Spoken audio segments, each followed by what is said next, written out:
গরমের দুপুরে এইরকম পটল পাবদার পাতলা ঝোলের রেসিপি গরম ভাতের ওপর থাকলে ভাত খাওয়া কিন্তু জাস্ট ফাটাফাটি হয়ে যায়। আমার তো খুব প্রিয় এরকম একটা রেসিপি। তো অল্প মশলায় খুব মজা করে এই রেসিপিটা আমি প্রায়ই তৈরি করে থাকি, তাই ভাবলাম আজকে আমি তোমাদের সঙ্গে শেয়ার করি। হ্যালো সবাই, আমি জুলি। আমার নতুন আর একটি রেসিপিতে তোমাদের সকলকেই স্বাগত। আজকে রেসিপিটা তৈরি করার জন্য আমি মাঝারি সাইজে 3টি পাবদা মাছ নিয়েছি, ভালো করে ধুয়ে পরিষ্কার করে নিয়েছি। এবার আমি এর মধ্যে দিয়ে দিচ্ছি হলুদ গুঁড়ো হাফ চামচ, লবণ আর হাফ চামচ লঙ্কা গুঁড়ো। খুব ভালো করে এখন মাছের গায়ে এই 3টি মশলাকে একটু মেখে নিচ্ছি। বেশ সময় ধরে একটু মেখে নিয়েছি। তারপর এটা 1-2 মিনিট একটু রেস্টে রেখে দিয়ে তারপর কিন্তু ভালো করে একদম ভেজে নিচ্ছি। তো ভাজার জন্য ফ্রাই প্যানের মধ্যে আমি সরিষার তেল দিলাম 2 চামচ মতো। এখন আমি তেল খুব ভালো করে গরম করে নিয়েছি। এবার আমি মাছগুলোকে ফ্রাই প্যানের মধ্যে দিয়ে দিচ্ছি। তোমরা যদি নর্মাল স্টিলের কড়ার মধ্যে মাছ ভাজো, তো কড়াইটাকে প্রথমে খুব ভালো করে গরম করে নেবে, তারপর সরিষার তেলটা দেবে আর তেলটা ধোয়া ওঠা পর্যন্ত গরম করতে হবে। তারপর মাছগুলো দিয়ে ভেজে নিতে হবে, তাহলে কড়াইয়ের গায়ে একদমই মাছ লেগে যাবে না। আমি চুলার ফ্লেমটাকে মিডিয়াম টু হাই করে রেখে মাছগুলো লালচে পর্যন্ত ভেজে নিচ্ছি। মাছগুলো ভাজতে মোটামুটি 5 থেকে 6 মিনিট সময় লেগেছে। মাছের কালার দেখতেই পাচ্ছ একদম চেঞ্জ হয়ে গেছে। এখন আমি এগুলোকে তুলে নিয়েছি। আমি ওই তেলের মধ্যেই ভেজে নিচ্ছি পটল। এখানে আমি 5 থেকে 6টি পটল নিয়েছি, অর্ধেক করে কেটে নিয়েছি আর একটু করে মানে খোসাটাকে রেখে দিয়েছি। এতে দেখতেও ভালো লাগে আর পটলগুলো ভেঙেও যায় না। তো এখন হালকা লালচে হওয়া পর্যন্ত পটলগুলোকে ভেজে নিয়েছি। এখন আমি এই পটলগুলোকে তুলে নিচ্ছি। পটলগুলো তুলে নেওয়ার পর ওই তেলের মধ্যে আমি দিয়ে দিচ্ছি 2টি মিডিয়াম সাইজের আলু, যেটা পটলের মতো করেই আমি কেটে নিয়েছি।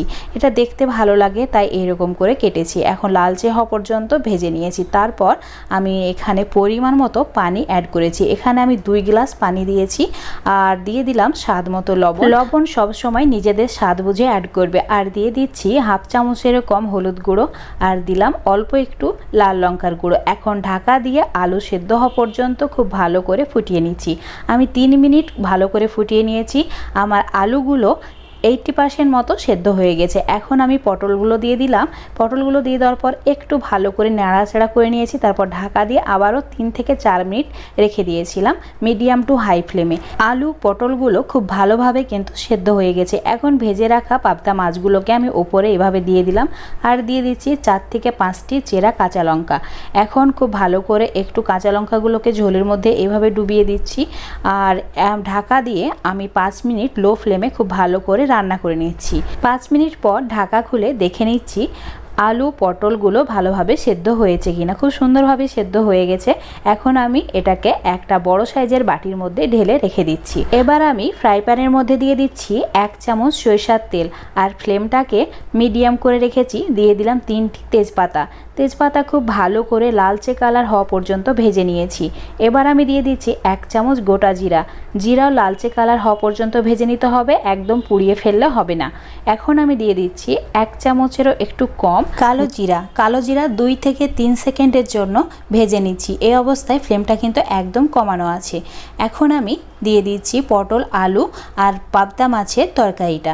দেওয়ার সঙ্গে সঙ্গে ঢাকা দিয়ে দেব আর 2-3 মিনিট খুব ভালো করে ফুটিয়ে নিচ্ছি। এখন ঢাকা খুলে একটু নাড়াচাড়া করে নিচ্ছি আর ফ্লেমটাকে অফ করে দিয়ে এটা পরিবেশন করার আগে পর্যন্ত ঢাকা দিয়ে রেখে দেব। মানে 10 থেকে 5 মিনিট ঢাকা দিয়ে রেখে দিলে খুব সুন্দরভাবে এটা কিন্তু গন্ধটা এর মধ্যে থেকে যাবে। তো এখন আমি ফ্লেমটা অফ করে দিয়ে ঢাকা দিয়ে দিচ্ছি। আজকে তোমাদের সঙ্গে সবথেকে সহজ আর মজাদার একটা গরমের রেসিপি শেয়ার করলাম। আশা করছি রেসিপিটা ভালো লেগেছে। ভালো লাগলে অবশ্যই লাইক শেয়ার কমেন্ট করবে।